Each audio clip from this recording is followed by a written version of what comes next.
When Rebecca contacts her and learns, it was said to contain a Dybbuk bound inside after ritual confinement, and just at that moment, a loud thud echoes from the living room, as if something inside the cabinet has struck its door in response. Late that night in the kitchen, Rebecca wakes to the sound of glass shattering and finds the cabinet doors wide open, its contents scattered across the tile floor, though no one has entered the room. As Daniel steps closer to close it, he feels a sharp pressure behind his eyes, and hears a low whisper near his ear, that stops the moment Rebecca switches on the light.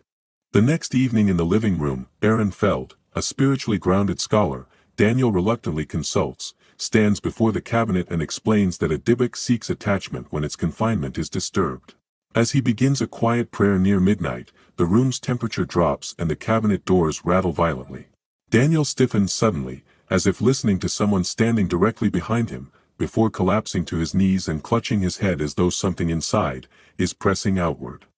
Just after midnight in the upstairs bathroom, Rebecca steadies Daniel over the sink, as he lifts his head and speaks in a strained whisper that does not sound like his own voice, insisting the cabinet must remain open. When Aaron tries to close the cabinet downstairs, every light in the house cuts out at once, and Daniel's reflection in the dark mirror lingers a second longer than his actual movement. Before dawn in the living room, Aaron resumes the containment prayer while Rebecca holds Daniel upright on the couch, his body trembling as if resisting something beneath his skin. As the final words are spoken, the cabinet's lock twists slowly on its own. The doors slam shut with deliberate force, and the house falls into complete silence, leaving Daniel unconscious and the air suddenly still.